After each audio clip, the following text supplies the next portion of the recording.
Hello, my name is John Fisher, and this is Wahoo. My grandfather, Grandpa Bew, for Buford. That's what we called him, Bew. He was in the First World War. Yeah, he graduated from high school, and he enlisted in the United States Army in 1918. But by the time he was ready to go overseas, the Germans had surrendered, so he didn't have to go. But he was demoted, and he had to make up the time. So when World War II came around, he had to go back in. But by then he was a civil engineer, so they made him an officer. Here's a picture. I love this picture of my grandpa. You see? There he is. Isn't that great? There's my grandpa, Grandpa Bew, and there's Irma, his wife, my grandma. Don't they look like a 1940s couple? Aren't they perfect? And there's my Aunt Emmy and my Uncle Craig, and that's my daddy, Daddy Pete. That's the family. And she used to call him Bew, Bew, Bew, Bew. They were a great crowd, those guys. And my father had almost the exact same experience because at the end of World War II, he got out of high school. And the day he graduated, he enlisted in the Naval Air because he wanted to fly. And he lived on Alameda at the Naval Air Station. So he enlisted in the Naval Air because he wanted to be a pilot, a carrier pilot. But then 2 months later, the Japanese surrendered. So my father was demoted. So he went to college, right? And then he became an attorney. And then he had to re-enlist in the Korean War. And he used to tell everybody when he went into the Korean War, he said, I was in World War II. Yeah, I fought it on a small island in the Pacific, Alameda. But then when he got into the Army, into the Navy in the Korean War, they sent him to the front lines. My father was JAG, Judge Advocate General, and they sent him to the front lines, the very front lines, yeah, the front lines of the Korean War in Oxnard, California. I used to ask him what he did as an attorney during the Korean War. He said, well, I gave a lot of marital advice. These guys would come to him and say, I really want to divorce my wife, Lieutenant Fisher. And he said, no, you don't want to do that. You don't want to do that. It costs a lot of money. It's emotionally damaging to children. You don't want to do that. You don't want to do that. And he talked all these officers out of divorcing their wives. He was very clever that way. And one of them was so grateful because the marriage worked out that he said, I'd really like to have you and Mrs. Fisher over for dinner. He said, I'm not married. He was great at giving advice on things he knew nothing about. That was my daddy. Now, my parents, they never got along. They never got along. They were perfect for divorce, but not for marriage. And they never got divorced. It was like the old Woody Allen joke. I begged them to divorce, but they didn't. They refused. And it was so difficult being around them because they're always arguing, fighting about stupid things. They fought about the stupidest things. I mean, just dumb stuff, but argue for years. But I always knew that my mommy loved my daddy because on her dressing table, she had this incredible picture of him in the United States Navy. He looked so handsome. I only knew him when he was like this white-haired 50-year-old guy. But in this picture, he had this beautiful dark hair and this handsome face and this incredible Lieutenant JG's uniform. It was spectacular. I was so impressed with this picture. And no matter how bad the arguments got, it was always there on her dressing table. And I knew that she looked at it every morning and every night before she went to bed. And that was her guy, the man she loved. One day, my father invited all of us into his dressing room because, he knew that we were into World War II, my older brother and me. We were just little kids. And he said, come in here. And he took out this velvet-lined box and he opened it up. And inside it was full of all of his World War II memorabilia, all the insignia, all that stuff that he'd gotten during World War II. And he closed it quickly. He said, boy, oh boy, if you guys ever come in here when I'm not around, boy, oh boy, you're going to get in trouble. That's what he used to say, boy, oh boy, you're going to get in trouble. So we opened it up and we pawed through it. We loved it. And there was a medal in there. He had a medal from World War II. I found a picture of it. This is it. Yes. Isn't this a wonderful medal? Look at that. Here's this woman. She's got this broken sword, end of the war, and the ribbon, right? And I love this ribbon. And I decided because it's a rainbow ribbon that it's an award for LGBT. Yeah. Well, that came later. But anyway, that was, again, my mind was always thinking, fun. But this is great, isn't it? It's a victory medal from World War II. So everybody got it. You only had to be in the war for like 10 seconds and you got a victory medal. And my daddy had one. I was so impressed. So like 2 days later, I didn't even wait that long. I snuck in there and I started going through all his stuff and dressing up and putting on uniforms and stuff. I was so excited. He had his old uniform. He had a leather flying jacket that he won in a poker game. I loved his stuff. I loved it. And he never disciplined me. He was no good at the discipline stuff. Yeah, he was perfect that way. He threatened you, but he never had any follow through. None whatsoever. He was really good about other things too. He really liked to take us on ships, Navy ships, because he knew that we loved it. And he took us up to Seattle, to Bremerton, where they had the mighty Mo, the USS Missouri, where the Japanese signed their terms of surrender. And we went on this French battleship, the Jean Bart, and we made my daddy stand in line for 4 hours to get on this ship. It was incredible, this huge line in San Francisco down at the piers. And when we finally got on, all I remember were the French sailors. They had these white round hats with these big red pom-poms on them. I thought, those are battleship sailors? That's not very scary. I would be scared if I saw that through a telescope. But we loved this old battleship. And he took us on a dependence cruise. You know, that's where the dependents of all the sailors get to go on the aircraft carrier for one day, and they leave the Golden Gate and they go out and they fly planes off the deck and land the planes. It's really exciting. You get all these meals. But we didn't have any dependents. I mean, we weren't dependents. Nobody was in the Navy in our family, but my father, in his wallet, he had this old Lieutenant JG card from the Korean War, and he used to just walk up to the gangplank and say to the officer on deck, he said, I'm Peter W. Fisher, I'm Lieutenant JG, you see, there's my card. And it was like brown, it was like cracked. This thing was like old. But sometimes they fell for it. And so we got on a dependence cruise. Other times he took us out to Treasure Island and Alameda Naval Air Base, and there were destroyers there. And he'd just walk up with his card and he'd say, I'm a Naval Reserve, Peter Fisher, and some crack cards. And can we take the kids on, show them around? And he'd say, sir, this is a secure ship. He said, oh, come on, just show the kids around. Come on, it's just for the kids. And they'd actually take us on and give us a tour, a spontaneous tour of a destroyer. Can you imagine that now? After 9/11, the military now is all like, no, you can't do rules. And it's like, we pay for this stuff. Wouldn't it be nice just to go down to the Naval Air Station and say, hey, I want to go up in a plane. Hey, I want to go on an aircraft carrier. Not anymore. But he was very assertive that way. And he loved to see us enjoy ourselves because we love old Navy ships. And then we got into movies, of course. And my daddy was really into the movies about destroyers and battleships and carriers. But what we love best were the submarine movies. We love the sub movies. I think it's because the sub movies all had the same plot. Now, if you're going to make a sub movie, you have to follow all these rules. There are all these tropes. You know, it's like the Latin liturgy. It's like the Stations of the Cross. It's like going to a Catholic cathedral. I mean, you have to have all the stations. You have to have like the crucifixion, the deposition, the resurrection. You have to have those. Well, it's the same in the sub movie. A sub movie has all of the Stations of the Cross. And you'll see that in the show tonight. You'll see all the Stations of the Cross, because if you don't do that stuff, then it's not a sub story. So I'm going to go through some of these tropes, some of these Stations of the Cross for the sub movie, and I'll give the best examples for your viewing pleasure. So you can refer to these movies and see these scenes as I talk about them. So there's the periscope and the stopwatch scene.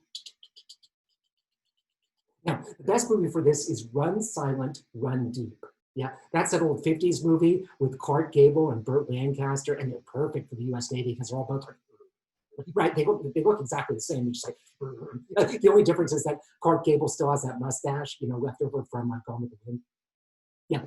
So then there's the depth charge movie. Yeah, every sub movie has to have a depth charge scene. It has to have a depth charge scene. Now, the best movie for this is surprising. It's Das Boot, that German movie about the German submarine, where all those Germans are like for 2.5 hours. And they've got this incredible depth charge scene where they almost get blown up way deep underwater. Then there's the mutiny. You always have to have a mutiny or an attempted mutiny. Now, the best movie for this is Crimson Tide. That's a nuke sub movie. It's modern, but it's the best for the mutinies because you've got Denzel Washington and Gene Hackman, and they're both like, and they're really macho, and they're always like bumping off each other's chests and taking over the ship from each other. I'm in charge, I'm in charge, I'm in charge. There's like 15 mutinies in Crimson Tide. Then there's Silent Running, where everybody on the sub has to be real quiet so that the destroyers up top don't hear them and drop depth charges on them, right? The silent running scene. And the best for that is Murphy's War, where Peter O'Toole was trying to blow up those Germans in their submarine, and they have to be really quiet, and somebody knocks over a coffee cup, and that's it. Too much noise. And then finally, the down the throat scene. Yeah, that's the down the throat shot. Yeah. Yeah, it sounds pornographic, I know, but it's not porn. It's actually a firing shot. It's a torpedo shot for for a submarine. And the best movie for this is U-571, which is that Matthew McConaughey movie. Now, I'm not a big Matthew fan. I'm sorry, I'm not a big Matthew fan. But that movie is great. And he's got all these great leather submariner outfits. And he's really, and he has a great down-the-throat shot. So I just want to give you one last thing to go on, because I know a lot of you are sub-movie fans. So here are my recommendations for the best and the most needful to see sub-movies. Okay, the best World War II sub-movie is Run Silent, Run Deep. Yeah, the Clark Gable thing, that's great, great. The best sub-movie overall is Crimson Tide. It's so exciting. The weirdest sub-movie, don't bother with this one, it's just weird. It doesn't give you any of these scenes. It's not, is Hunt for Red October. I mean, I love Sean Connery, he's the best, but I'm just like, what? What? But it's, you know, Hunt for Red October, Alf Baldwin, but yeah. And finally, this is one that nobody knows. It's an incredible sub-movie, and it's a nuke sub-movie, so it's like modern era, but it's an incredible sub-movie and nobody knows about it. It's about a Russian submarine, a nuke sub, that melts down underwater and everybody gets radiated. And they got the best actor to play the Russian sub-commander. The Russian sub-commander. I mean, this is the most obvious actor. I mean, I'm sure you've already guessed who it is. They just got the most obvious actor to play this Russian. Yeah, they got Harrison Ford. But he's great in this movie. He's incredible. He's got like a Russian accent, and he gets super radiated and all of his hair falls out. And it's an incredible movie. And it's totally exciting. And nobody knows it, because when you go on iTunes, it's like you like type it in and it's like 1 star, 1 star. This movie's awful. It's because people love it, but they don't want you to know about it. So that's a great sub movie. Catherine Bigelow's the director. K-19. It's incredible. So some basic sub theory. Okay, so this is a visual aid. This is a sub that I made in ceramics class in 2nd grade. You see, now this is pretty good. I mean, it's not accurate to United States Navy Second World War fleet sub, but it's pretty good. It's pretty good. You see the hull. You can see the hull. That's pretty good. Here's the bow gun, yeah, the deck gun, and then here's the tower, you know, with the bridge on top, and then, you know, inside is where all the torpedoes are shot from. Now, the problem with this model is these periscopes, these 2 curving periscopes. And I gotta tell you, what this was I was in 2nd grade. This is from the cover of Yellow Submarine by the Beatles. Now, the Beatles are the greatest band ever. Don't get me wrong, they're incredible. They're the best band ever, better than Beethoven or Mozart or Wagner, or any of those people. But they didn't know much about submarines. So this is actually based on the Yellow Submarine, and this, you know, these periscopes are wrong. They're very hippie-ish, these periscopes. So don't worry about that. But this will help us as a visual aid, okay? Now, attacking with a submarine is all about achieving attack position, okay? So here you are, and there's the enemy ship, and you want to be close enough and have a good shot in it, right? To launch your torpedoes. Now, in World War II, the best place to attack was on the surface. It was on the surface. You had the most control. Now, if the enemy spotted you and was attacking you, then you could dive and attack underwater with your periscopes, right? Now, the thing is, usually you have to dive fast. That's a crash dive. You have to dive fast. And the best way to dive fast is not just point down, but get everybody in the boat to run to the forward torpedo room. And that creates weight and brings it down. And then when it's achieved periscope depth, have everybody run to the aft torpedo room to balance it out. That happens in Das Boot a lot, everybody running back and forth. That's the best way to achieve periscope depth, the fastest. You need to get down fast. So generally, you want to be on the surface for an attack. But if you have to go down because somebody's trying to ram you or attack you while you're trying to attack them, then you dive as quick as possible, achieve periscope depth, and launch your torpedoes from under the water, okay? And you have to have good torpedoes. That's very important in World War II. Good torpedoes. It's all about having good, reliable torpedoes. So this is the story of Mush Morton. Mush Morton. He's my favorite submarine commander from World War II. And I'll tell you why, because he was a submarine ace. He was great at being a submarine commander, and I love the name Mush Morton. It was short for Mushmouth Morton. Yeah, that was a cartoon character, and he had kind of that strong jaw thing going. So he was called Mushmouth Morton, right? But the short version was Mush Morton. And he was given command of the Wahoo in January 1943. Now, this was a fleet submarine, one of the Navy's best. And his mission was to sail in harm's way and sink Japanese shipping. And here we find him on the deck of the USS Wahoo, addressing his crew. Gentlemen, we are the last offensive weapon left in the United States Navy's arsenal. The battleships were sunk at Pearl Harbor. The new BBs haven't come into it. The carriers were sunk last year at Midway, Coral Sea, and Guadalcanal.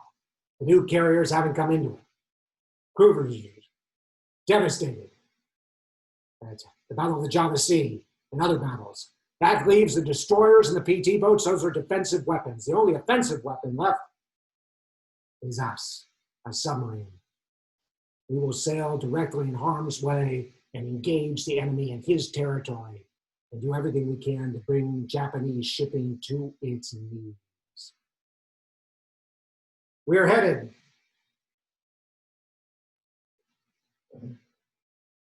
for New Guinea. And on our way, we will train. We are trained the whole way to New Guinea. We will practice everything: gunnery, torpedo fire, and especially dives. We will practice our dives. Battle stations, everybody. Captain on the bridge. Stand by to dive. Dive, dive, dive, dive. Hatch is secured. 30-degree down bubble. Periscope up. All right. Standby tubes 1 and 2. Periscope up.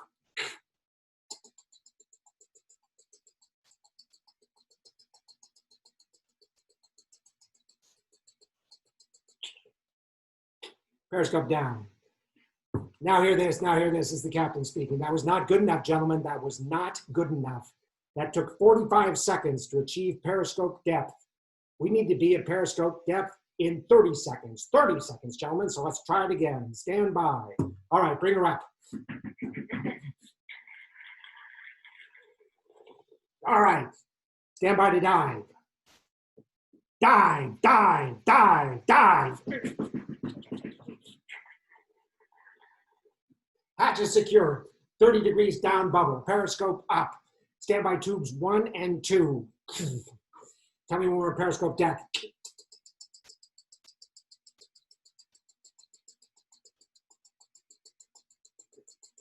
Confirm periscope depth. Periscope up. Now hear this, is the captain speaking. That was not good enough, gentlemen. That was not good enough. That was 35 seconds. We need to do this in 30 seconds. So here's what we're gonna have. This time we'll have a trim party. When we're descending, I will call to you. Everyone run forward to the forward torpedo room. Run, run, run, run, run. Then I'll have you all run back when we've achieved periscope depth to the aft torpedo room. Run, run, run, run, run. You will displace yourselves where ordered. All right, stand by. Bring us up.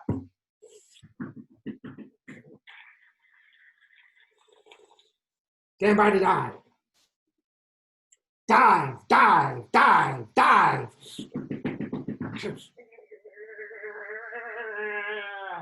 Hatch is secure. 30 degrees down bubble. Periscope up. Standby tubes 1 and 2. Forward torpedo room.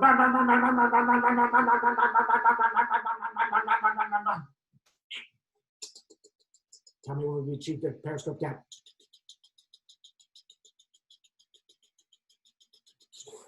Aft torpedo room.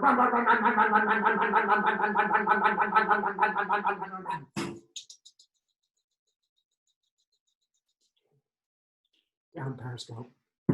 Now hear this, is the captain speaking. That's not good enough, gentlemen. That was 33 seconds. 33 seconds. That's not fast enough, gentlemen. We need to be faster. Let's try one more time. Stand by. All right, bring us up. Stand by to dive. Dive, dive, dive, dive. Hatch is secure. 30-degree down bubble. Periscope up. Standby tubes 1 and 2. Forward torpedo room.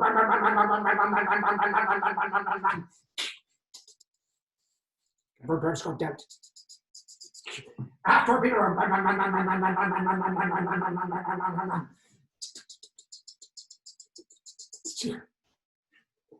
Periscope down.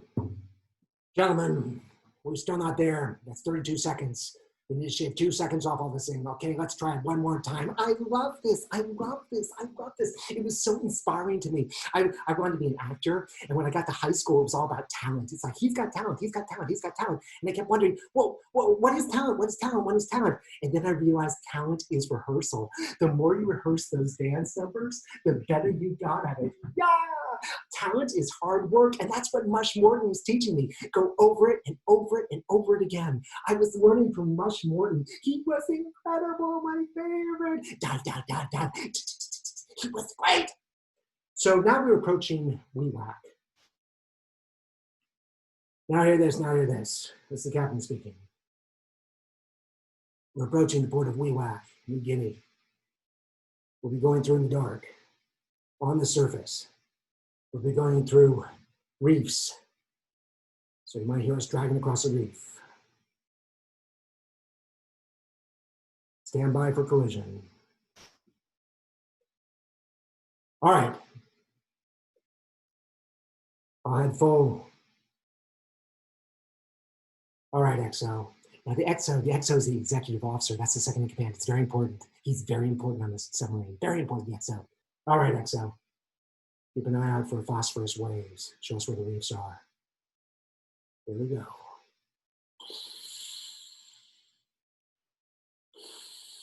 Steer course 230.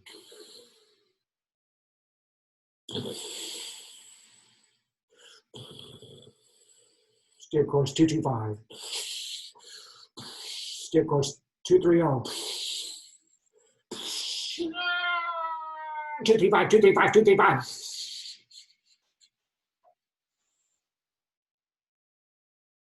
We're through. We're through. Thank God we're through. All right, next let's take a look. See, what have we got?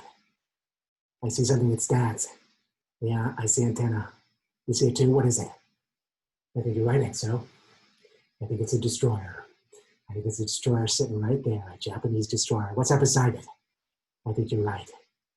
I think those are submarines tied up beside it. Okay.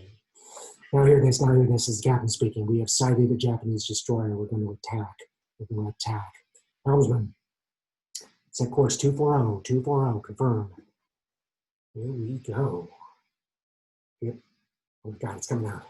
It's coming out. All right, it's coming to get us. It's coming to get us. It's coming to get us. Radar, on your mark. 1500, 1500. Standby tubes 1, 2, 3, and 4. Confirm. Confirm 1, 2, 3, and 4. Confirm 1500. Fire 1, fire 2, fire 3, fire 4.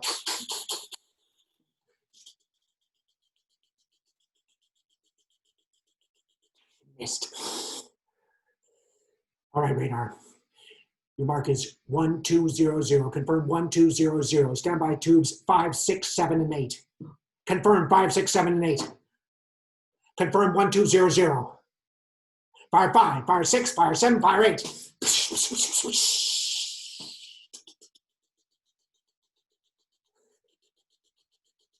Mister, she's coming right at us. Dive, dive, dive, dive. Hatches secured.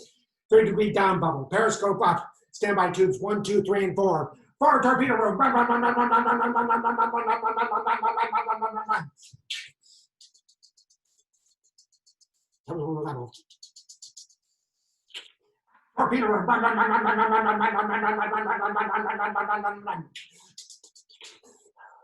All right. Radar, your mark is 800, 800. Standing by on torpedo tubes 1, 2, 3, and 4. Confirm. Confirming 800. Fire 1, fire 2, fire 3, fire 4.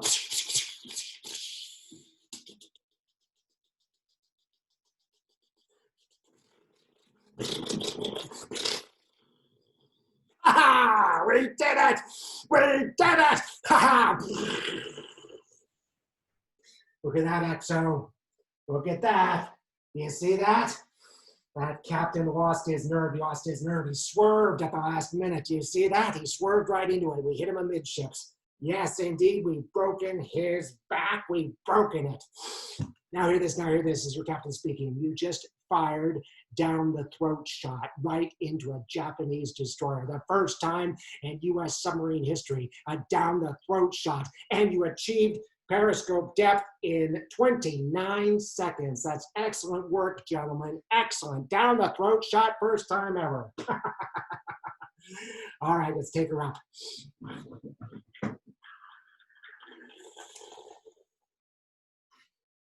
Look at her. Yeah, he's limping to shore. He'll never make it. He is sunk, sunk, sunk. Radar, I spot aircraft. Distance. Confirm 4000. All right. They've spotted us. They're coming to get us. Okay, dive, dive, dive, dive. Action secured. 3-degree down bubble. Periscope up. And secure all torpedo tubes. Fire torpedo run. Put the periscope down. Put it down. Get started at 90 feet. Confirm 90 feet. 90 feet confirmed. Aft torpedo room. Run. Now hear this, now hear this. This is the captain speaking. We have aircraft above us. They're going to depth charge us. We also might have another Japanese destroyer up there. So rig for silent running. I want no sound on this vessel, no sound. Rig for depth charges and hang on. Here we go. Now, this is very important because this is the big depth charge scene. Now, what happens is these barrels come down at a certain depth, they explode and make the sub go like this. And then they come down and the sub rocks under the explosions. Of course, the Japanese don't want to make the sub rock. They want to hit the sub, but that's very hard to be that precise. But the explosions will come on either side and they'll rock the sub, they'll rock the sub, they'll rock the sub. And what I love about this scene is that everybody in the sub has to go from one side of the set to the other, one side of the set to the other, like this. Watch this. So it reminds me of those campy old Star Trek episodes when the Star Trek was being attacked, you know, the Enterprise, and they didn't move the set. The set didn't do this. It's just the camera moved, and all the actors went, ah, ah, ah. They even made a camp fun of it in Star Trek II, The Wrath of Khan. At the beginning, there's this totally campy scene where like Bones and Spock are going, ah, ah, and like, that'd be so phony. And then it turns out to be a drill. It is phony. It was just rehearsal. It's great. So here we are on the Wahoo being depth charged.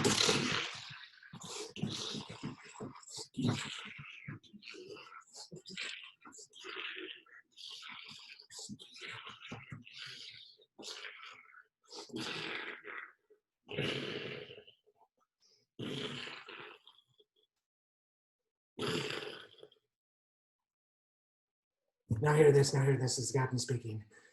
We've survived the depth charge. Good work, gentlemen. And I love this because it made me realize that when I was on stage, I was so inspired by Mush Morton because I could do these things on stage. I didn't have to make the stage go like this or like that. I could just go tell everybody to go, ah, like the Poseidon Adventure. Ah, ah, it was great. Mush Morton was such an inspiration, such an inspiration. Now hear this, We have to get back through that reef. We're going to do it underwater on sonar. So brace yourselves. We might crash into something. Okay, let's hear it. Bing.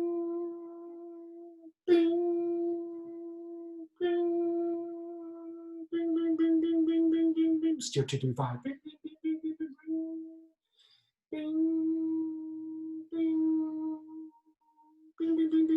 Steer 240. Steer. 240.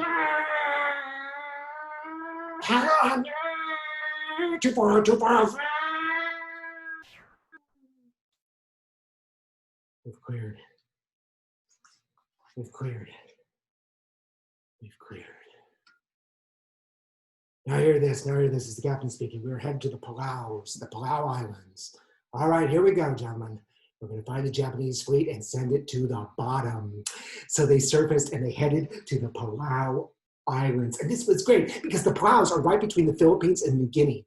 Now, New Guinea is where they had come from. That's where General MacArthur with the U.S. Army was fighting the Japanese. And they got all their supplies from the Philippines. So all the supplies, all the men, all the equipment, all the fuel had to pass the Palaus. And that's exactly where Mush Morton was putting the Wahoo, in the Palaus, waiting for all those ships to come by, all those freighters, all those transports to come by. And there he was on the surface.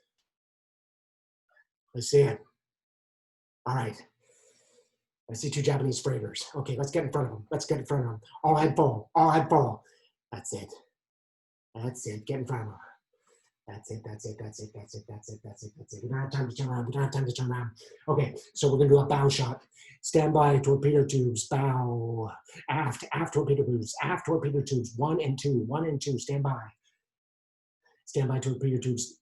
Aft. 3 and 4. 3 and 4. Fire 1. Fire 2. Fire 3. Fire 4.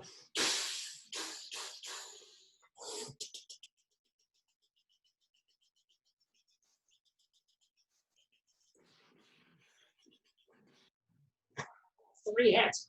3 hits on 2 freighters. I love it.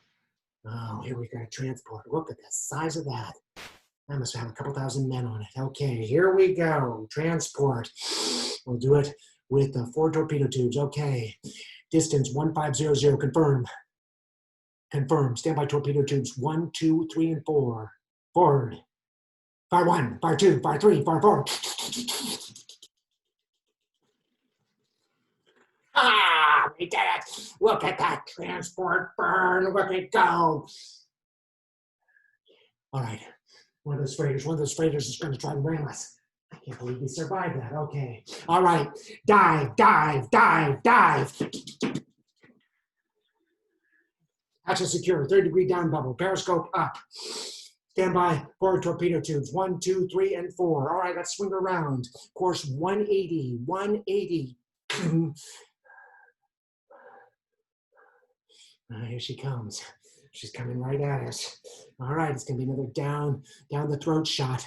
All right, your mark is 1250 radar, confirm. Okay, confirm. Okay, standby torpedo tubes 1, 2, 3, and 4. All right, confirm 1250. All right, fire 1, fire 2.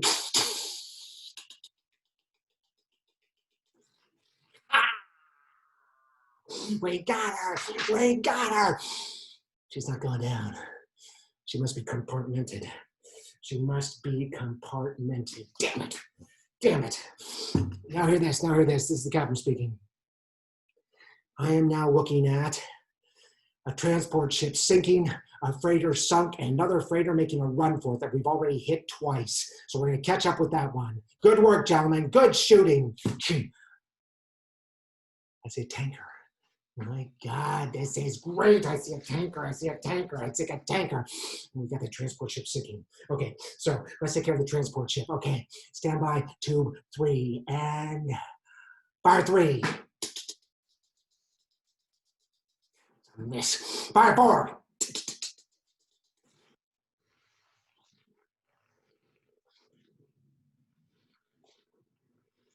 Okay, now let's go for that tanker. Let's go. But I love this. I love this. Mush Morton was just like boom, boom, boom, boom, boom, boom, boom, boom. This is the whole fleet. He's after 4 ships now, 4 ships. And he thinks one, another one's chasing him, and he sees a new one. I loved it. I loved it. He was so inspiring. Like, get it done, get it done, get it done, get it done, get it done. All right, let's get that tanker. Let's get that. What is that? Battery. All right, excellent. Battery's low. We are doing it on the surface. Okay. Periscope down. All right, take her up. Okay. All right, where's our tanker? Jesus. Where the hell did these people come from? They're everywhere. XO, what is this? There must be 3,000 people in the water up here. The transport. Yeah, I think you're right. They're all survivors of the transport. They're everywhere.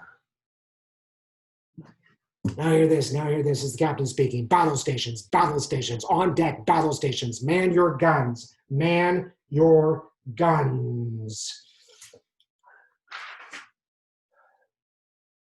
All right, XO, take command of deck guns.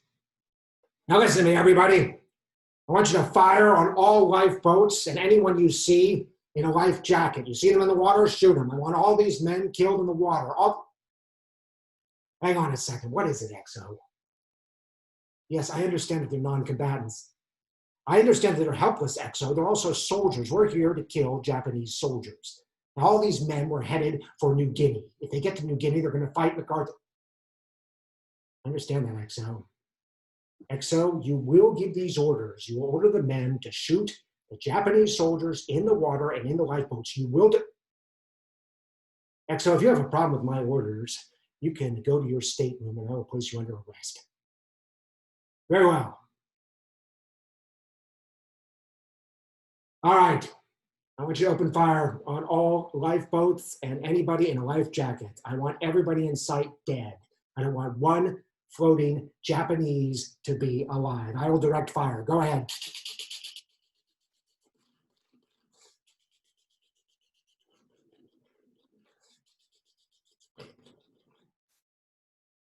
So I read about Mush Morton in high school, but I didn't read that about him. And that doesn't come up in any submarine movie. I discovered that in a book in the UC Berkeley Library in Doe when I was in college, that he surfaced and killed thousands of people in the water after he sunk that transport. I thought, well, that's an atrocity. That's a war crime. I was completely disillusioned. I didn't know what to think. All right, Ensign, get your log. This is for the log. We destroyed all of the boats and most of the troops and life jackets. Yep, put that in the log. All right, let's get that tanker. All right, fire 1, fire 2, fire 3. Fire 4.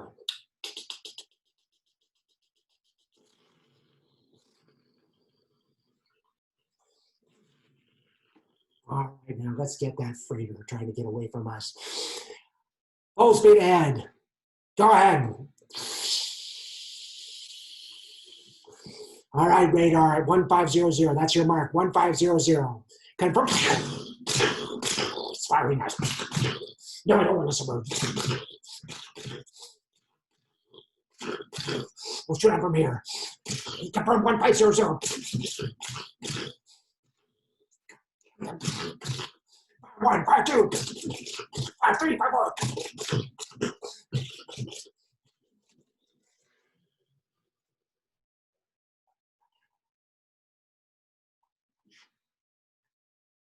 Now hear this, now hear this. This is the captain speaking.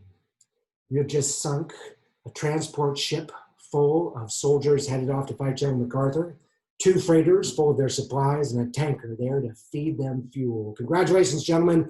You sank an entire convoy. That is A1 upright work, gentlemen. First time in American submarine history. Ensign, I want you to hang this broom from the antenna. So it's way up there high above the conning tower. When we sail into Pearl Harbor, I want everybody to see a clean sweep of the Pacific Ocean by the Wahoo. So we headed back to Pearl, broom on high, and I went in to see the Admiral. Admiral, sir. Well, thank you, sir. It's a pleasure, sir. Of course, sir. Yes, sir. I absolutely agree, sir. And thank you for the Navy Cross, sir. Much appreciated. Sir, I was going to ask you, what about a Medal of Honor? Well, it's not just for me. I mean, of course, it'd be mine, but it'd be a recognition for the entire crew, a Medal of Honor. Well, yes, sir, I understand that that's a congressional decision, but, well, I mean, it's your recommendation, sir. You would make the... Yes, of course, I've read my logbook. I'm aware of every entry in that book, sir. Yes, sir, I dictated that entry. Excuse me, sir, but those soldiers were headed to fight MacArthur in New Guinea. Now, they might have been helpless in the water, but they would be picked up by another Japanese. Sir, I exercised initiative. I was told that I was supposed to execute indiscriminate submarine warfare. I was supposed to seek out and find. I did. When we surfaced, the entire complement of that transport... Yes, sir. I understand, sir. I beg your pardon, sir. Of course.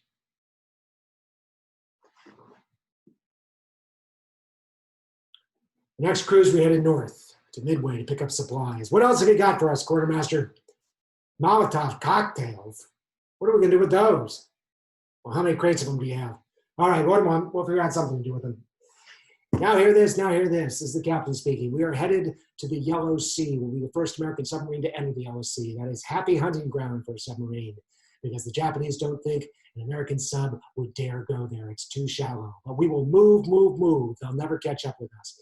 The Yellow Sea is located between Manchuria and Japan, which means that every ship moving in that channel has oil on it, metal, steel, tin, iron.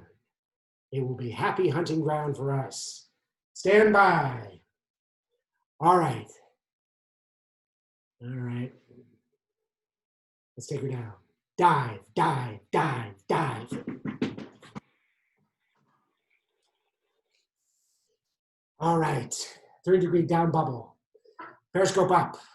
Standby tubes 1, 2, 3, and 4.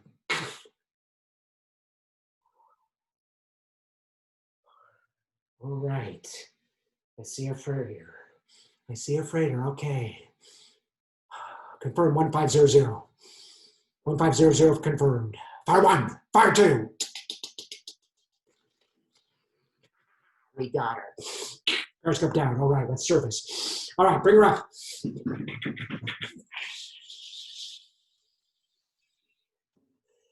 Now hear this, the captain speaking. All hands on deck, battle stations on deck. What are we doing, XO? We're taking care of the survivors. That's our job, XO. We're taking care of the survivors. Get that machine. I don't see any survivors. There's nobody in the water. Well, I guess we got lucky. They all went down with the ship. All right. This is the captain speaking. Set course for Korea. Set course for the coast of Korea. Look at that. A sea full of sampans and junks. Look at that. All head full, all head full. Head for those ships. There we go. There we go. All hands on deck. Battle stations on deck. Battle stations on deck. All right, gentlemen. I want you to use the deck gun and the machine guns against all the sampans and stand by. What is it, XO? God damn it. Yes, I know they're not carrying munitions. I know they're not military transport, but they're carrying food. They're carrying it back to Japan. Now, the Japanese can't fight a war with food. Sampans and junks are enemies. I will place you under arrest, XO. All right, let's get these sampans and junks. Let's get every one of them.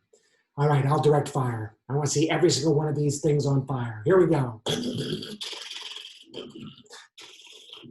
The more I read about this, the more upset I got. Everywhere he went, he found helpless targets. It wasn't just big ships, it was tiny ships, it was small ships, it was all kinds of ships. And I found this quote of his. This is a direct quote of Mush Morton. What was this person doing? That's what I thought when I read this quote.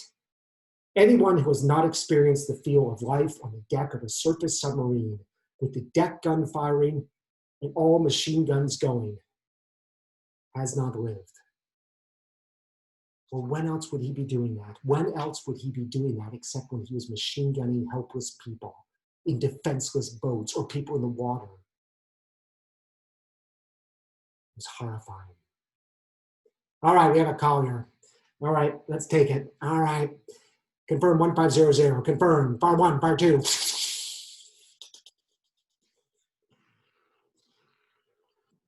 And we have a tanker. Fire 1, fire 2, fire 3. Those all failed. Every single one of those failed. Fire 4.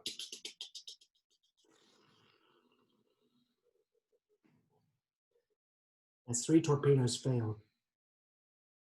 What the hell is that? What is that?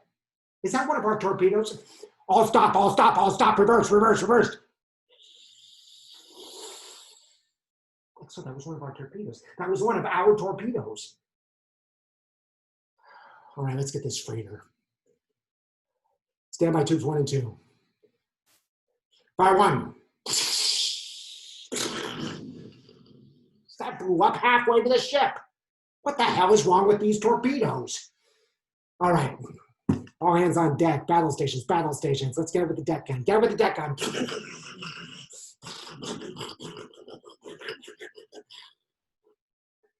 I see a fishing trawler over there. Let's go to it. All head 1/3. All right. Deck gun, machine guns, 20 millimeters. All right, let's take it. Let's take that. You're jammed. What do you mean you're jammed? All right, 20 millimeters. Let's get the, what do you mean you're jammed? All 3 guns are jammed.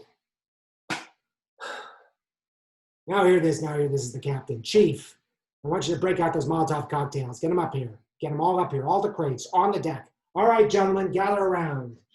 This is a Molotov cocktail. It's a wine bottle full of gasoline. This is a wick. You can take your lighters, you can light the wick, and then throw it at the fishing trawler. XO, yes, I know it's a fishing trawler. Still, it's taking food to Japan. Is it okay with you if I attack this vessel? Thank you. All right, gentlemen, I want to see that thing burning. I want that ship burn, burn, burn. Okay, all at 1/3. And right standard rudder. Let's take a slow spin around this trawler. All right, there you go, gentlemen. Enjoy yourself. Molotov party, Molotov cocktail.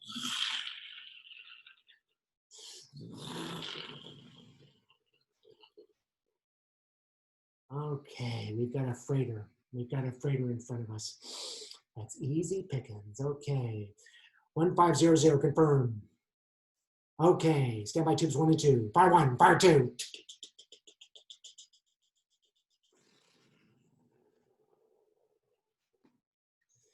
Now hear this, now hear this. This is the captain speaking. That's 9 ships, gentlemen, 9 ships in 23 days. That's the highest record of any submarine in U.S. naval submarine history. We did it, gentlemen, we did it in 23 days. It's the shortest cruise ever. Thank you, gentlemen. On our 3rd cruise, we kept launching torpedoes and only half of them exploded.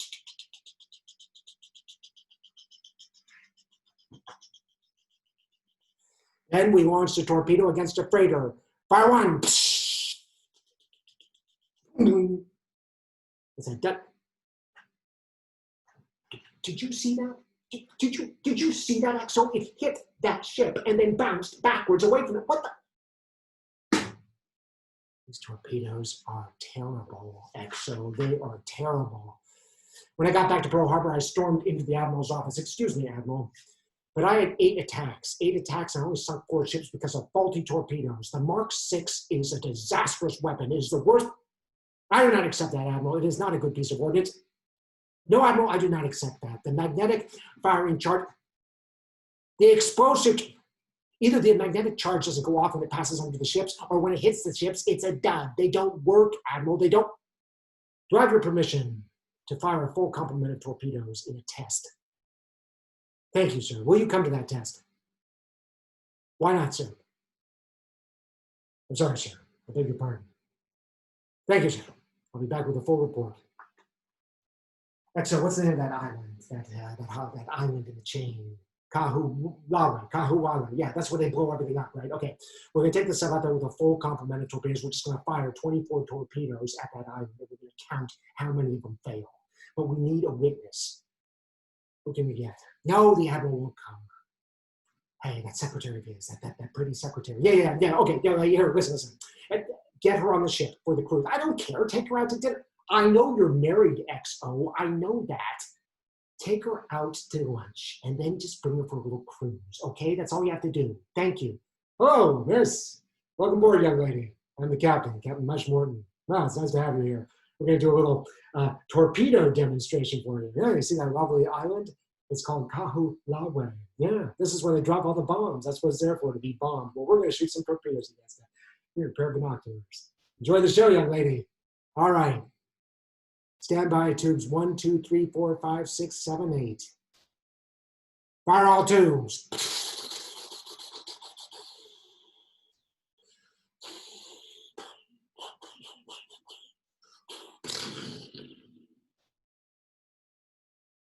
How'd you like that, young lady? Yeah, only one of them exploded. Yeah, you'll remember that, right? And tell it to the Admiral? All right. XO, let's shoot off the remainder of these tubes for the young lady. That's right, young lady. Keep an eye on them. Count how many of them go off. Admiral, we conducted our test. Oh, your secretary told you. 4 detonations out of 24 torpedoes launched, Admiral. That's it. Yes. They're faulty. The Mark VI are faulty. Well, excuse me, sir. I beg your pardon, sir. We designed our own exploder cap. We fitted it onto the torpedoes. We launched them against that island, and we achieved 4 detonations out of 24 shots. Our exploder cap works. It works. Permission to take our exploder caps on the next cruise. Thank you, sir. Permission to submit our exploder cap to the Ordnance Division in Virginia. Thank you, sir. One more request, sir. The Sea of Japan. No subs been allowed in the Sea of Japan. We'd like to go there because of the easy pickings. The Japanese have no escort, no flyovers, nothing. I don't think any American will go there. It'll be a field day, sir. Yes, I know we'll have to go through the minefield, sir. Yes, sir. Thank you, sir. Now hear this, is the captain speaking. We're headed for the Sea of Japan. We'll have to go through the La Perouse Straits, which means we'll have to go through a minefield. Now we'll be going below the mines, but we'll still have to deal with the mine chains. If we get hung up on a chain, we can drag a mine down with us, and that's the end of this. That's the end of this boat. All right. Stand by. All right, take her down.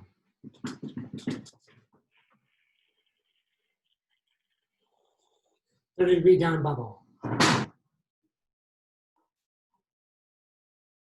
All right, here we go. All head 1/3.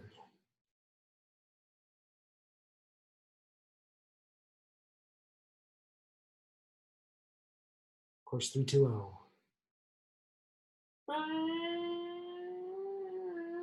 Left standing rudder.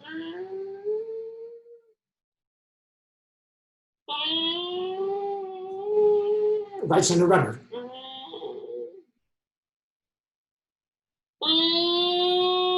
Left standing rudder. Stop, full stop. We're hung up on it. All right, reverse, slow, reverse. Stop!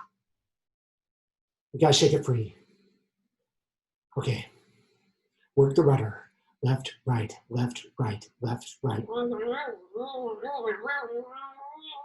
Stop! Let's see if we can drift off of it. Do nothing. All head 1/3.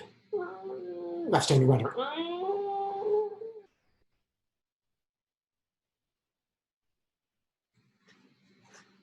Now hear this, This is the captain speaking. We are through La Perouse Straits. We almost got hung up on a mine cable there, but we managed to get through. Congratulations, gentlemen. We are now in the Sea of Japan.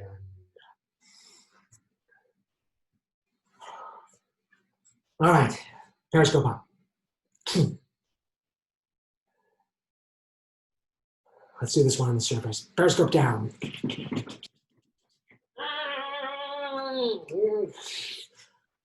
Yeah, we got a freighter. All right, our mark is going to be 1250. Confirm 1250. Standby torpedo tubes 1 and 2. Fire 1. Fire 2.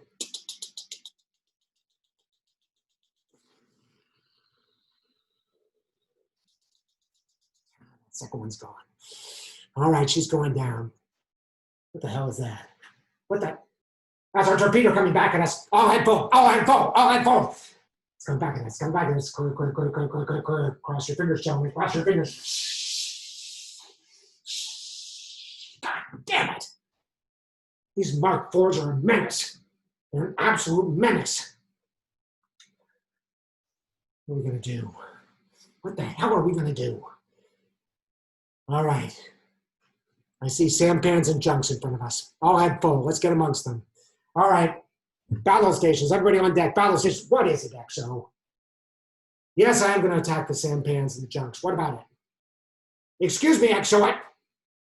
What? All right, come here. Listen, I don't want a mutiny on my record. I don't want a mutiny on my record.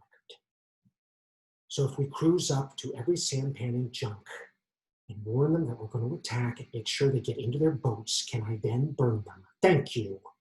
And what if they don't have boats? We take them on board. As what? Prisoners?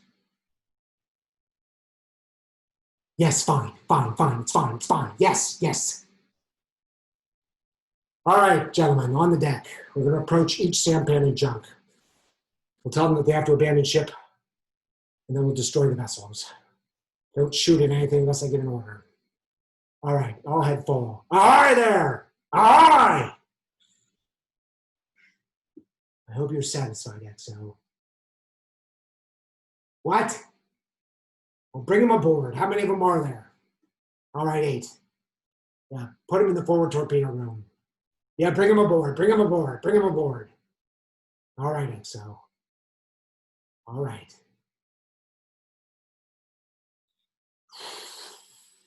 All right, let's get this freighter. Confirm 1500. Fire 1, fire 2.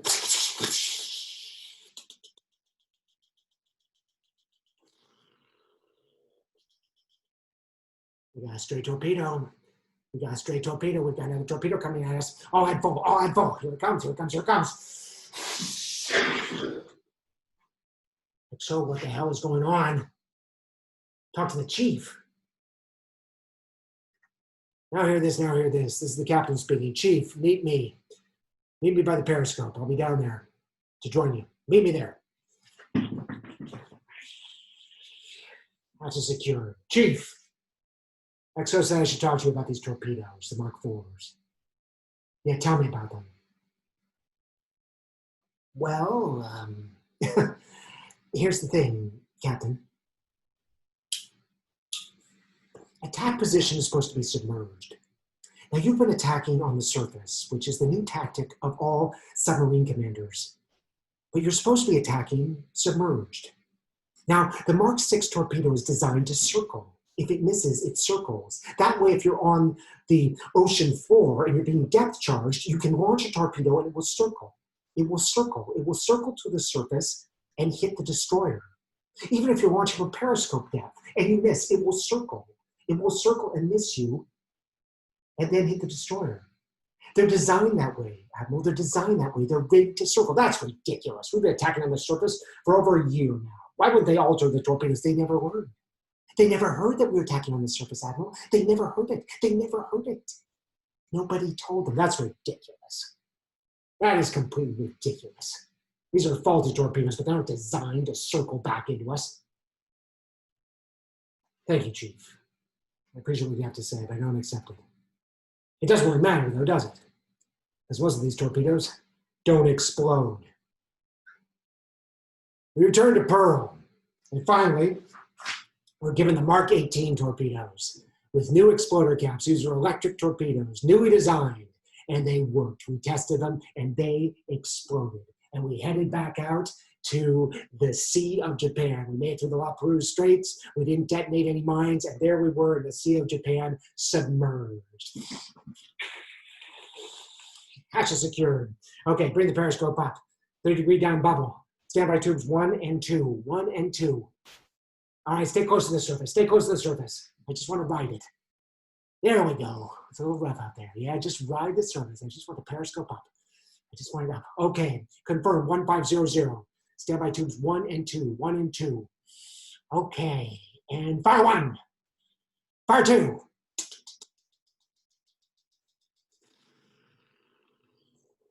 The other one missed. Damn it.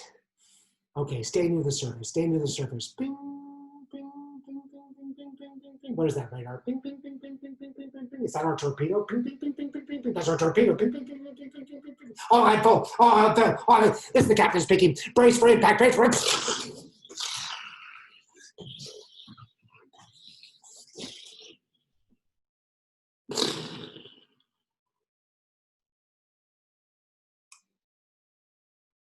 And that was the end of the Wahoo. Mush Morton wouldn't listen. He wouldn't listen. The torpedoes circled on the surface or near the surface. He was sunk in the Sea of Japan by one of his own torpedoes, lost to faulty American ordnance. And as I thought about Mush Morton, I realized that this couldn't be a hero for me because he was savage. He took war to its extremity. He was machine gunning people in the water, and I was so disillusioned. But I continued to believe for some weird reason in the Navy until I realized I was gay. And I knew that there was no place for me in the Navy. And then more sinister things began rearing their heads. Suddenly they were persecuting gays in the military. I mean, actively going after them under the Bush administration. It was terrible. In 1987, I came out. In 1989, something terrible happened in the Navy. It was a horrifying incident. It happened on the USS Iowa. Now, remember I told you that my daddy took us on the Missouri, that great ship up in Saral, the Missouri, the Mighty Mo? Well, the USS Iowa was one of its sister ships, this incredible 16-inch battleship. It was huge. It was one of the victors of the Second World War. And in 1989, it was still in commission. And there were two seamen on it named Truett and Heartily. And Truett and Heartily were not like other seamen. Whenever they got shore leave, they did very unique things. They didn't go to bars. They went to art museums. They really liked each other. And they were given watch together. And one night, they were found wrestling on the deck on watch. And they got in trouble. And people started to joke about how they were gay. Now, this wasn't serious. It wasn't serious. But they used to make fun of them as being gay. They were too close. They were wrestling. They shouldn't wrestle. They're gay. They're gay. It was a joke. It was a joke on the USS Iowa. But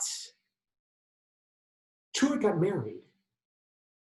And then Heartily got an insurance policy, and he made Truett the beneficiary. This came out later, but was considered by everybody to be very suspicious.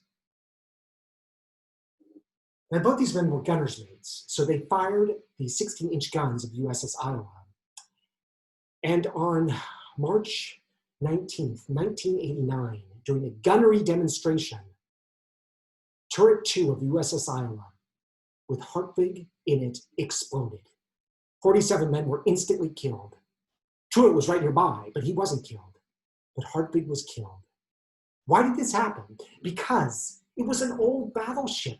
This was a World War II battleship in 1989. It was 45 years old. It was also old ammunition. The ammunition being used was from the Korean War. This was ancient stuff. So why was it still in commission? Why was it still being used? Because people love battleships. People like me worship battleships, the BBs, the battle wagons. We love them. So for marketing purposes, for publicity, the United States kept 4 battleships in action, even though they were antiquated and not safe.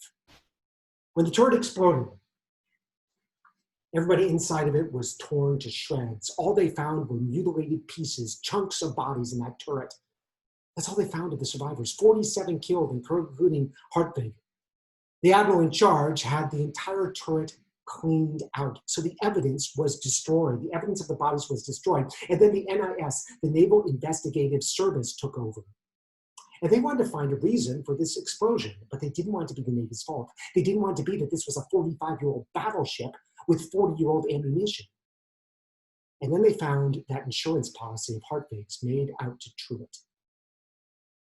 And an insurance policy from one man to another meant gay. So the NIS and the FBI came up with the theory that Truett was jealous of Heartily. So he blew up Turret 2.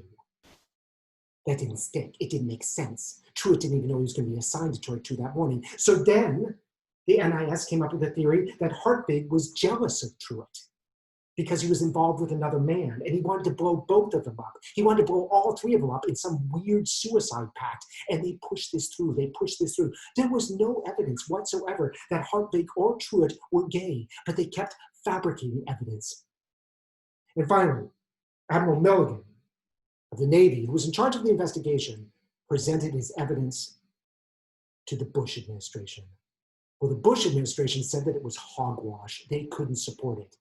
But Milligan went to the press and he said, this is why Turret 2 blew up, because of a gay love triangle, because of some weird gay pact. Heartily is responsible. He blew up Turret 2. He blew it up. This went all the way to Congress. The Senate said, no, go back to the drawing board. Investigate the explosion. Investigate the ship. Figure out what was wrong. You can't blame it on this. This is ridiculous. It doesn't make sense. And sure enough, on further investigation, they determined that the battleship was just old. It was ancient. That's why it blew up. And it wasn't safe because the ordnance was 40 years old. So just like Mush Morton's torpedo, it wasn't reliable. The result? The gay guys were off the hook, but because homosexuality was illegal in the US Navy, it seemed an obvious choice to go for the gay guys, to blame them. Consequently, all of the US battleships were taken out of the line. There'd be no more battleships in commission because they were old, they were ancient. And it spotlighted what was going on in the United States Navy. The witch hunts, the persecution of gay people in the United States Navy. And strangely enough, years later, the USS Iowa was trying to find a home base. And it was brought to San Francisco. It was moored down to the Piers by Sinbad's restaurant. And they wanted to make this the home base of the USS Iowa. But a gay group led by an ex-US Navy officer who was queer, Bob Docken, who was a supporter of Theater Rhinoceros, led the fight to have the USS Iowa not stationed here, not berthed here. He also did the same for the USS Missouri, this notorious ship. So I tracked this ship.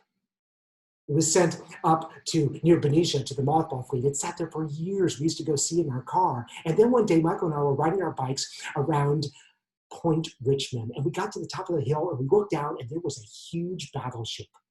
This big battleship moored in Richmond. And it looked like hell. The paint was peeling off it. It looked like a catastrophe. So we rode our bikes down. And when we got to the pier, we were on the other side of it. And the other side of it was beautiful. It was beautifully painted. And we went on board the USS Iowa, the most notorious ship in the Navy. And they painted one side of it. That seemed like something, didn't it? The mask side, its filthy underbelly had been painted over on one side. And we toured this notorious battleship. And sure enough, it wasn't finding a home in the Bay Area. We wouldn't have it.